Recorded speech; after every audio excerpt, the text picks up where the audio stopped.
crazy, violent hate rhetoric. I want voters to stop and ask themselves, would we trust somebody who is stirring up these violent feelings, who is pointing fingers, scapegoating? MAGA forces are determined to take this country backwards. They promote authoritarian leaders and they fan the flames of political violence. They're still going to have to go out and put a bullet in Donald Trump, and that's a fact. The extremists that we're dealing with every single day, we've got to kill and confront that movement. Clearly, this is a literally call to arms. The gunman has been identified as 66-year-old James Hodgkinson from Illinois. He was shot and killed by police. And authorities are now poring over his social media accounts, which are filled with posts attacking President Trump and Republicans, including Congressman Steve Scalise.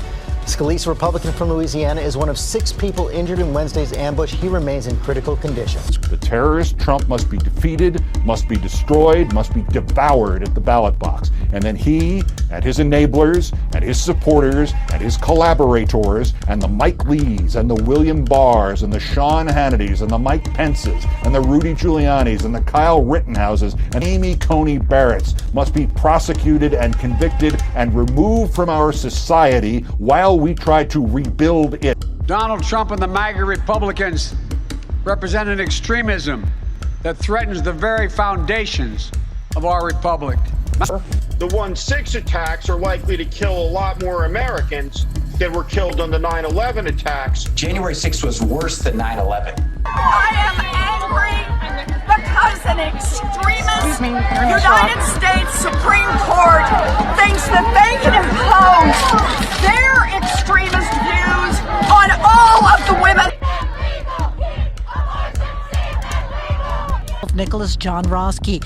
Neighbors and co-workers identify this as a 26-year-old who was arrested outside the Maryland home of Supreme Court Justice Brett Kavanaugh.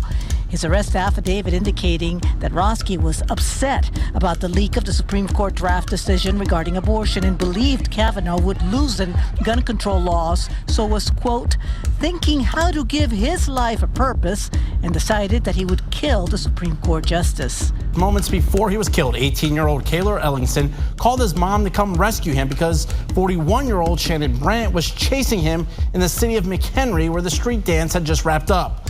Court papers show Brandt told the 911 dispatcher that he just hit Kaylor Ellingson because the teen was part of a Republican extremist group. When Brandt called 911, he identified that there was maybe a political motivation to what was occurring.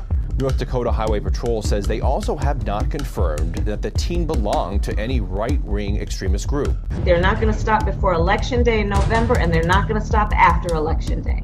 And that should be, everyone should take note of that on both levels, that this isn't, they're not going to let up, and they should not. When they go low, we kick. This morning, a man is in custody, and the search is on for at least one more suspect after a canvasser for Florida Senator Marco Rubio was attacked in South Florida. He was slammed to the ground and repeatedly kicked and punched. Told, quote, Republicans weren't allowed in their neighborhood, unquote. The question is, how are we going to really almost deprogram these people who have signed up for the cult of Trump? We're here to say that the era of Trump and Zeldin and Molinaro, just jump on a bus and head down to Florida where you belong, okay? Congressman Zeldin says that he was on that stage when the man walked up to him, grabbed his arm, and then said to him multiple times, "You're done."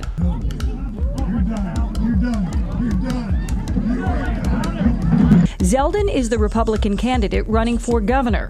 Videos taken by people in the audience show a man casually walking up on stage, grabbing Zeldin's arm and attempting to stab him in the neck with an object. Much worse, they go on to say it's not a coincidence that just hours earlier, Kathy Hochul fanned the flames of hate by directing her supporters to his rally schedule.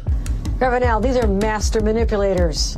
So the Republican congressional candidate for the 14th district, Pat Harrigan, sending his family away over safety concerns after somebody fired a shot into the family home.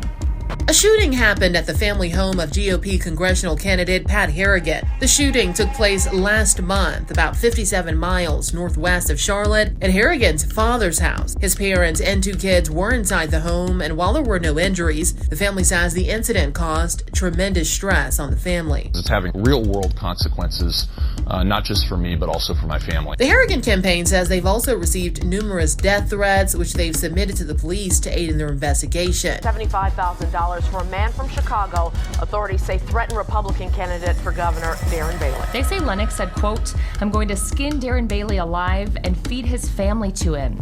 He further said, "I know where Bailey lives, sleeps, and the school he works at. I'm going to make him scream and suffer. He better kill himself, and if he doesn't, I'm going to kill him."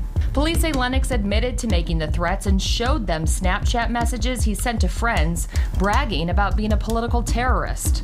Police say Lennox admitted to making the threats and showed them Snapchat messages he sent to friends bragging about being a political terrorist. Bailey's opponent, Democratic Governor J.B. Pritzker, commented on the threats, tweeting, quote, "The violent rhetoric and division we're seeing across the country is unacceptable. Hatred in any form has no home in Illinois." Tonight, President Biden will deliver remarks on threats to democracy ahead of the midterm election. MAGA Republicans do not respect the Constitution. They do not believe in the rule of law. They do not recognize the will of the people. MAGA Republicans have made their choice. They embrace anger. They thrive on chaos. They live not in the light of truth, but in the shadow of lies.